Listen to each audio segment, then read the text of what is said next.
आसमान में काले घने बादल छाए हुए थे और जोरों से बिजली कड़क रही थी। क्या बात है जी, आज फिर इतना गुस्सा क्यों? और ये क्या, आप तो पूरे भीग गए हैं। क्या करूं? क्या तुम बाहर देख नहीं रही हो? ये कमबख्त बारिश तो रुकने का नाम ही नहीं ले रही। सोचा था आज देर रात तक अपना ठेला लगाऊंगा, गर्मा गर्म चिकन पकौड़े बेचूंगा, लेकिन इस बारिश की वजह से एक भी ग्राहक ठेले के पास आने को तैयार नहीं था। सारा सामान खराब हो गया, तेल, बेसन, चिकन सब बर्बाद। ये बारिश तो हमारे जैसे गरीबों के लिए किसी आफत से कम नहीं। अरे अरे, इतना परेशान क्यों हो रहे हैं? बैठिए, पहले ये गरम चाय पीजिए। मुझे तो लगता है कि लोगों को बारिश में ही चिकन पकौड़े खाना ज्यादा पसंद होता है। उसकी गर्माहट और खास खुशबू उन्हें अपनी तरफ खींच लाती है। लेकिन हम गरीब हैं, अपने ठेले को बारिश से बचाने का कोई पक्का इंतजाम नहीं कर सकते, तो इसमें बारिश की क्या गलती? ये तो हमारी मजबूरी है। तुम्हारी बात भी सही है, लेकिन ये भी तो देखो, अब हर कोई तो अपने घर से छतरी लेकर पकौड़े खाने के लिए तो बाहर नहीं निकलता ना। और जो निकलता भी है वो जल्दी से जल्दी घर पहुंचने की सोचता है। और जब बारिश रुकने का नाम ही न ले, तब तो ग्राहक का इंतजार करना और भी मुश्किल हो जाता है।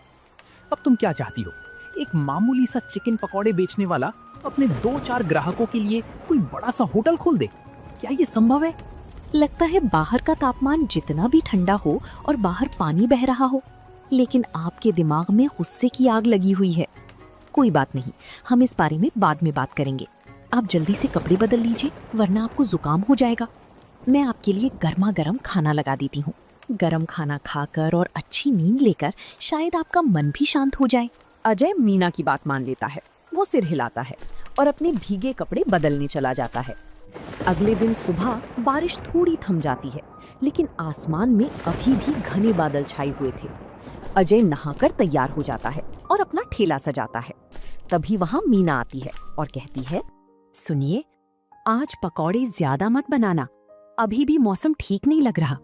थोड़ा थोड़ा ही बनाना, जैसे जैसे ग्राहक आए। और हाँ, अगर ज्यादा बारिश हो तो जल्दी वापस आ जाना।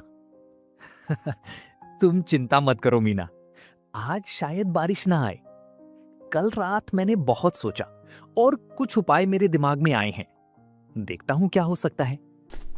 जैसे ही अजय अपना ठेला लेकर घर से बाहर निकलता है, तभी जोर से बादल गरजते हैं। अजय ऊपर आसमान की तरफ देखता है और गहरी सांस लेता है। लगता है आज तो सोनपुर गांव में बाढ़ आकर ही रहेगी। ये बादल गरज गरज कर डरा रहे हैं। हम ठेले वालों के साथ साथ किसानों का भी कितना नुकसान होता है इस बारिश की वजह से। फसल खराब हो जाती है और जानवरों को भी कितनी दिक्कत आती है। अगर यही हाल रहा तो हम अपने घर की किश्ती कैसे भरेंगे?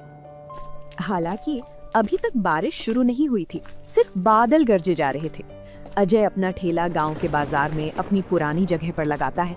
वो जल्दी से अपना चूल्हा जलाता है, तेल गरम करता है और चिकन के टुकड़ों को मसालेदार घोल में लपेटकर कढ़ाई में डालना शुरू कर देता है।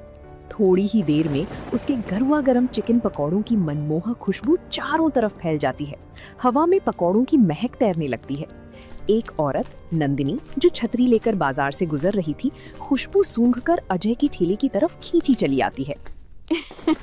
अरे वाह अजय भाई, कल भी मैं छतरी लेकर आपके चिकन पकौड़े खाने के लिए आई थी, लेकिन आप तो अपना ठेला लेकर घर ही चले गए थे। मैं इतनी दूर से आई थी, पर पकौड़े खाए बिना ही वापस जाना पड़ा। क्या करूं बहन जी, बारिश की वजह से सारा सामान बर्बाद हो जाता है। 2-4 ग्राहक आते हैं पकौड़े खाने के लिए और उससे ज्यादा तो मेरा नुकसान हो जाता है। हाँ, मैं समझ सकती हूँ आपकी मुश्किल, पर आपके पकौड़े ऐसे हैं कि बारिश में खाने का मन और ज्यादा करता है। चलो भैया, इससे पहले कि दोबारा बारिश आ जाए, आप मेरे लिए 1 प्लेट चिकन पकौड़े लगा दो। और हाँ, मिर्ची थोड़ी तेज रखना। अजय मुस्कुराता है।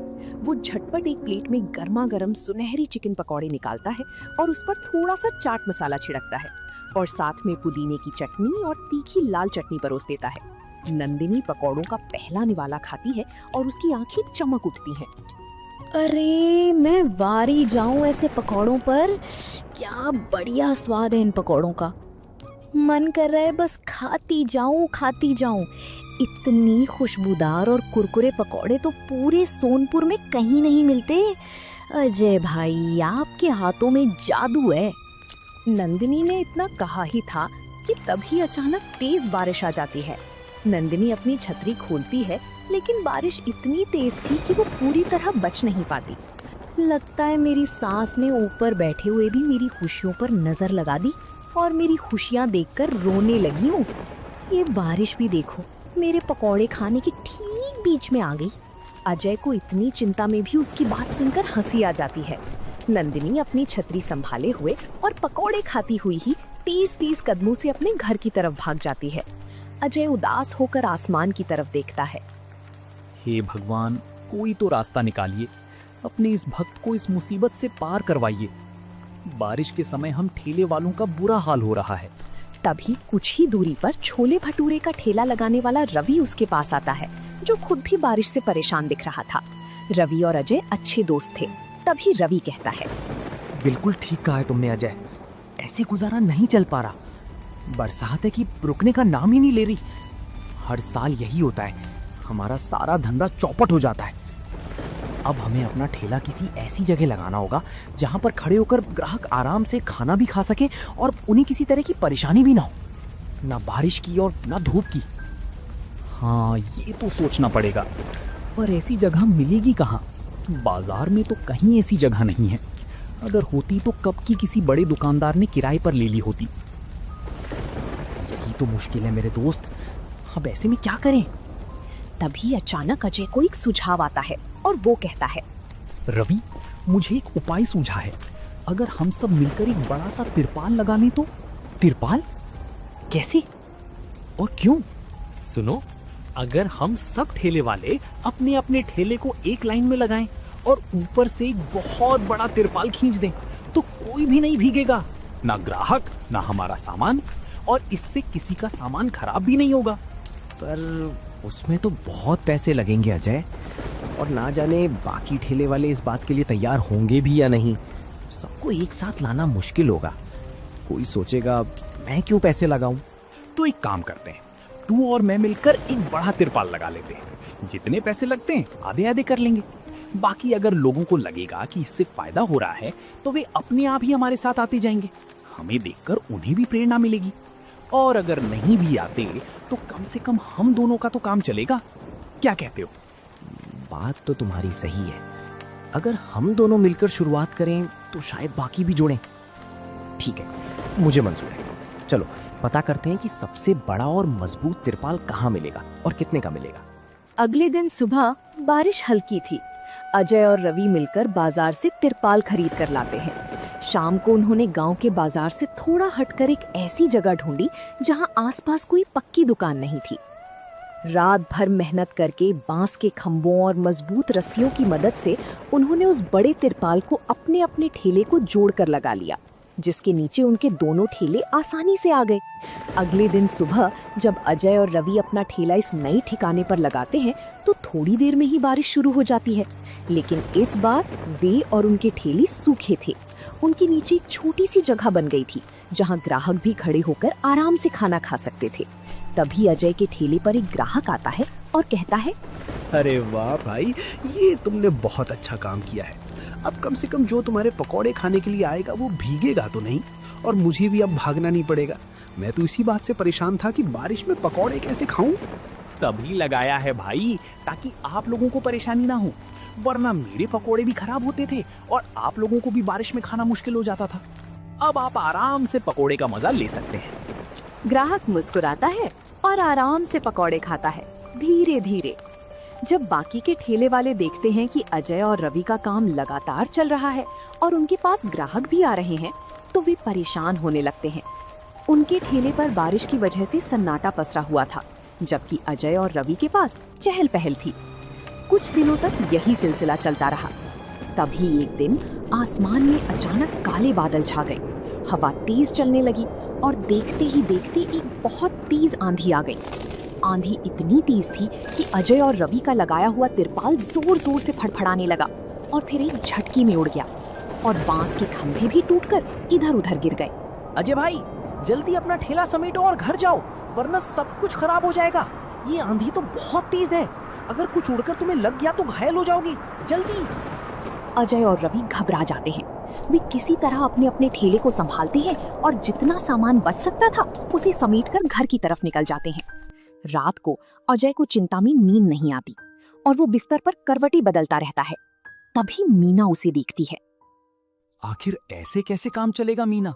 कभी बारिश की वजह से सामान खराब हो जाता है, कभी ग्राहक नहीं आते, और आज तो आंधी में मेरा ठेला और तिरपाल दोनों बर्बाद होते होते बचे। हमने इतनी मेहनत की थी, इतने पैसे लगाए थे, सब एक झटके में खत्म हो गया।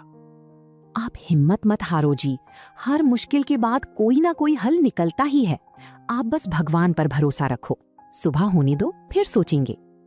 अजय मीना की बात तो सुनता है, पर उसकी चिंता कम नहीं होती। वो ऐसे ही चिंता में सुबह तक जागता रहता है। और अगली सुबह बारिश तो थमी हुई थी, लेकिन आसमान अभी भी काले बादलों से ढका हुआ था। अजय अपना ठेला लेकर जाने की तैयारी कर रहा था। तभी उसकी पत्नी मीना उसे रोकती है। अजी, ये आप क्या कर रहे हैं? जब आपको पता है कि कई दिनों से कितनी बारिश हो रही है और आंधी भी आई थी, तो ठेला लेकर जाने की क्या जरूरत है? कुछ दिन आराम कर लीजिए, आपकी सेहत पहले है। ठेला लेकर नहीं जाऊंगा तो घर की किस्त कैसे भरूंगा? घर में राशन कहां से आएगा? मैं ऐसे खाली नहीं बैठ सकता, कुछ ना कुछ तो करना ही होगा। अजय ये बोलता है और उसके बाद अपना ठेला लेकर चला जाता है। लेकिन आज भी कुछ दूर चलते ही तेज बारिश शुरू हो जाती है। अजय को कुछ भी समझ में नहीं आता कि वो कहाँ जाए, क्योंकि अब तो उसके पास तिरपाल भी नहीं था। वो इधर उधर देखता है। तभी उसे कुछ ही दूरी पर एक बहुत घना बरगद का पेड़ नजर आता है।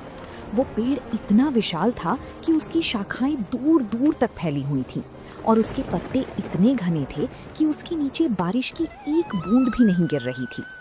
अरे वाह, इस पेड़ के नीचे तो बिल्कुल भी बारिश का एहसास नहीं हो रहा। और ये पेड़ इतना घना है कि इसके नीचे कम से कम 10 लोग खड़े होकर आराम से पकौड़े खा सकते हैं। ये तो मेरे लिए भगवान का दिया हुआ वरदान है।